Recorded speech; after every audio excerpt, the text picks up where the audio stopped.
Ano nga ba ang tunay na kapalaran ng Iran? Isang lupain na minsang tinawag na Persya, makapangyarihan, maalamat at sagrado para sa marami. Sa bawat bakas ng kanyang sinaunang mga guho, sa bawat larawan ng digmaan at karahasan na ngayon ay bumabalot sa rehiyon, may isang katotohanang tila nilimot ng mundo, ngunit hindi ng kasulatan. Ang Iran ay hindi lamang bahagi ng kasaysayan, ito'y bahagi ng hinaharap. Sa bawat ulat ng kaguluhan sa gitnang silangan, sa likod ng mga diplomatikong tensyon, sa pagitan ng mga balita tungkol sa sandatang nuklear at alitan ng mga bansa, may isang matandang kwento na muling nabubuhay. At ang kwentong ito ay matagal nang isinulat. Sa likod ng kaguluhan may propesiyang tahimik ngunit makapangyarihang nagsasalita, isang babala, isang pahayag, isang kapalarang hindi maiiwasan. Ang pangalang Iran ay tila moderno sa ating pandinig, ngunit kung babalikan natin ang kasaysayan, ito ay kilala sa lumang pangalan nitong Persya, isang makapangyarihang imperyo na sumaklaw sa malaking bahagi ng sinaunang mundo. Sa banal na kasulatan, ang salitang Persya ay maraming ulit na binanggit. Isa ito sa mga pangunahing kahariang isinama ng Diyos sa kanyang mga plano, hindi lang sa kasaysayan ng Israel, kundi sa mas malawak na plano para sa buong mundo. Sa aklat ni Daniel 10:13, mababasa natin ang ganitong pahayag, "Ngunit ang prinsipe ng kaharian ng Persya ay lumaban sa akin na 21 araw. Datapuwat, narito si Miguel na isa sa mga punong prinsipe ay dumating upang tulungan ako." Isang makapangyarihang espiritual na nilalang ang kumakatawan sa Persya na tila ba ipinapakita na hindi lamang ito bansang pisikal kundi isa ring sentro ng espiritual na labanan.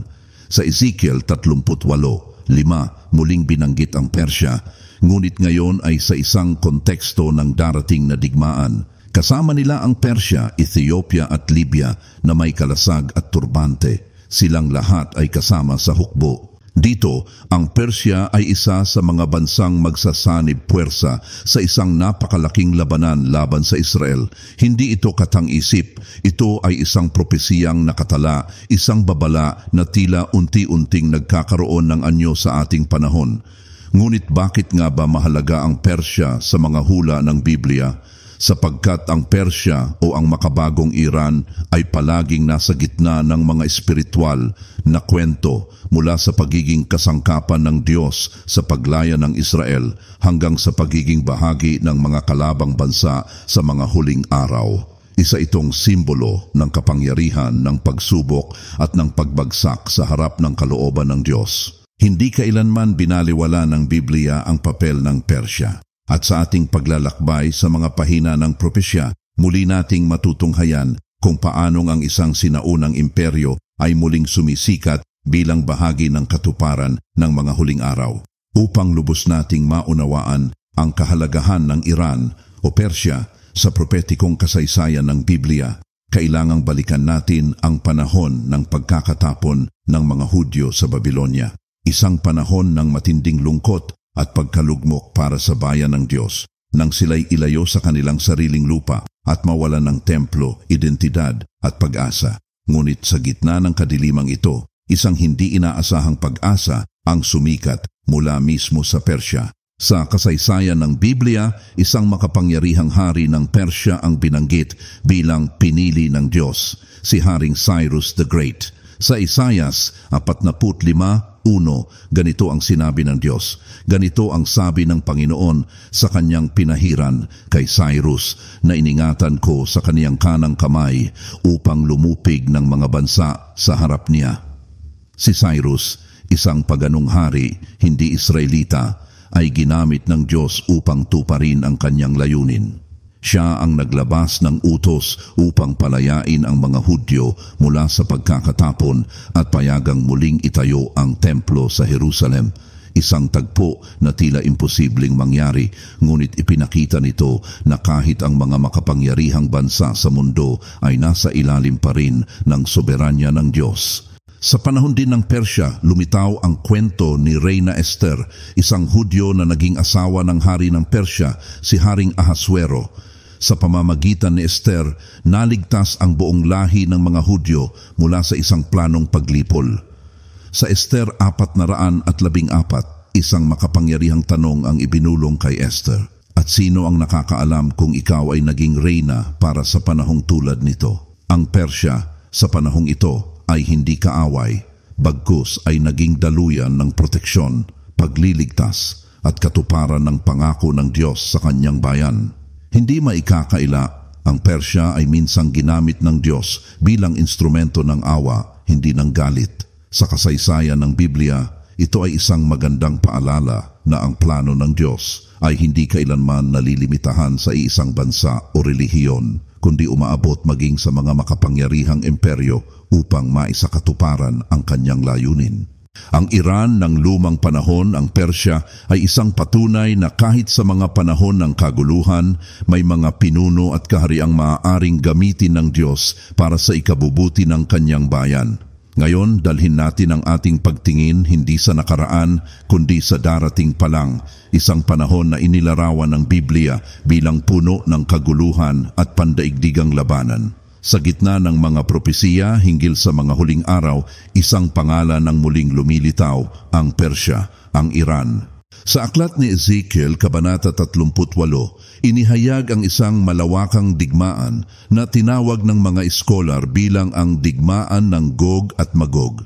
Isa itong propetikong banggaan ng mga bansa laban sa Israel, at sa listahan ng mga kakampi ng Gog, isang makapangyarihang leader mula sa Hilaga, ay binanggit ang Persya. Sa Ezekiel 38.5, malinaw ang isinasaad. Kasama nila ang Persya, Ethiopia at Libya na may kalasag at turbante. Silang lahat ay kasama sa hukbo. Ang Persya sa modernong konteksto ay walang iba kundi ang Iran. Ngunit sino nga ba si Gog at ano ang papel ni Magog?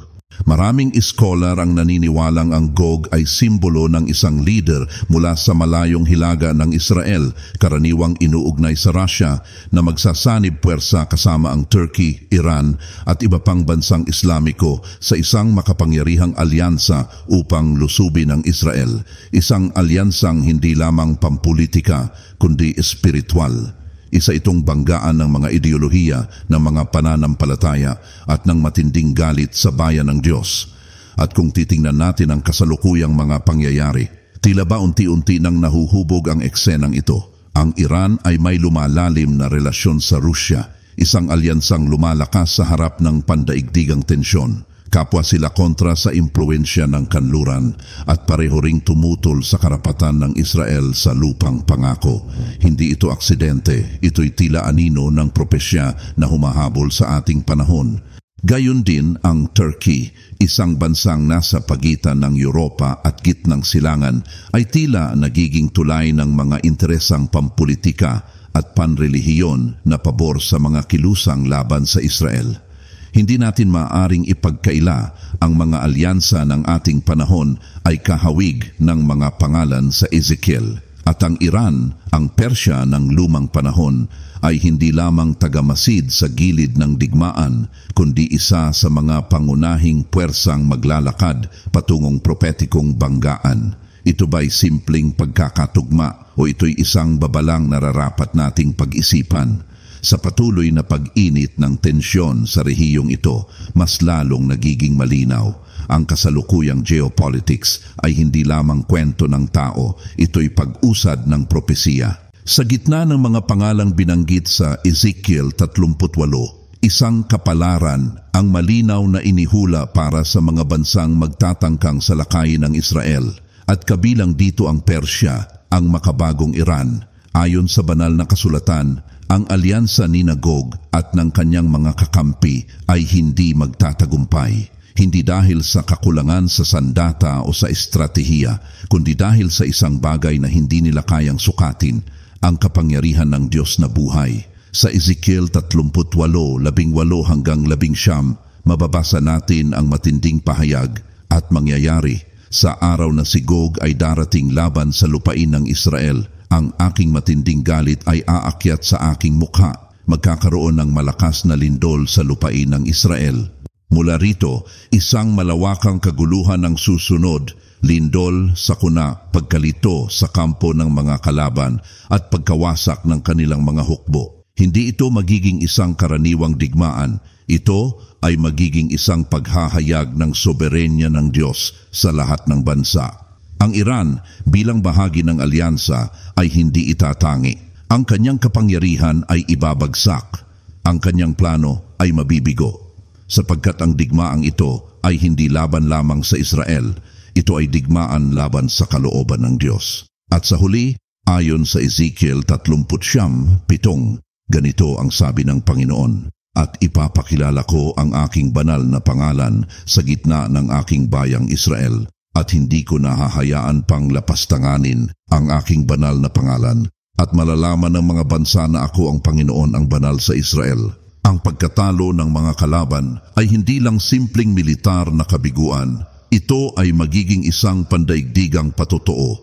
Isang muling pagpapakita ng kapangyarihang hindi maaabot ng mga imperyo, hindi matutumbasan ng mga armas, at hindi kayang sagkaan ng kahit anong alyansa. Ang kapalaran ng Iran ayon sa Biblia ay malinaw. Sa huling pagsubok nito laban sa bayan ng Diyos, ito ay babagsak. At sa pagbagsak nito, muling magliliwanag ang pangalan ng Diyos sa ibabaw ng lahat ng bansa. Ngayon, isang mahalagang tanong ang dapat nating itanong. Kaugnay ba ito sa panahon natin ngayon? Kung susuriin natin ang kasalukuyang geopolitics, tila unti-unti nang nabubuo ang hulmang inilatag ng Biblia libu-libong taon na ang nakalipas. Ang Russia, Iran at Turkey, tatlong makapangyarihang bansa, ay hindi lamang lumalapit sa isa't isa, kundi aktibong bumubuo ng alyansa, magkakampi sa interes, sa armas at sa diplomatikong pakikialam sa gitnang silangan. Ang Iran ay patuloy na nagpapahayag ng matinding pagtutol sa karapatan ng Israel na umiral bilang isang estado. Ang Russia ay patuloy na nakikialam sa mga kaganapan sa rehiyon, habang ang Turkey ay unti-unting lumilihis mula sa kanluran patungo sa isang mas ideolohikal na direksyon. At lahat ng ito, ang galaw ng mga bansa, ang pagputok ng tensyon, ang mga palihim na kasunduan, ay tila bahagi ng isang larawang matagal nang inilatag sa kasulatan. Tila ba ang mga piraso ng isang propetikong puzzle ay unti-unti nang nabubuo, habang tahimik itong ipinapakita sa mga balita, ulat ng mga eksperto at sa mga usaping hindi pansin ng karamihan. Ngunit ano ang dapat paghandaan ng mga mananampalataya? Hindi tayo tinawag upang matakot, tinawag tayo upang maging gising. Ang propesya ay hindi ibinigay upang tayo'y magpanik, kundi upang tayo'y maghanda, upang tayo'y magbantay, magpakabanal at lalong lumapit sa Diyos. Dahil sa huli, ang mga alyansa ng tao ay lilipas. Ang mga sandata ng mga bansa ay mawawala. Ngunit ang salita ng Diyos ay mananatili magpakailanman. At kung tunay ngang nasasaksihan natin ang pag-usbong ng mga huling araw, ang pinakamahalagang tanong ay hindi kung kailan ito mangyayari, kundi kung handa ka na ba? Kung sa iyong puso ay naramdaman mong may katotohanan sa ating mga tinalakay, huwag mo itong itago. I-share mo ang video na ito dahil baka ang simpleng pagpindot ng share ay maging daan upang may isang kaluluwang magising sa katotohanan. Mag-subscribe ka rin sa aming channel dahil marami pa tayong kailangang tuklasin, mga propesiya, mga pahayag at mga babalang ibinigay hindi upang tayo'y matakot kundi upang tayo'y maghanda. Ang panahon ay maikli, ang mga tanda ay malinaw at ang salita ng Diyos ay patuloy na natutupad isa-isa. Walang palya. Kaya ngayon, ikaw na ang tanungin ko, handa ka na ba?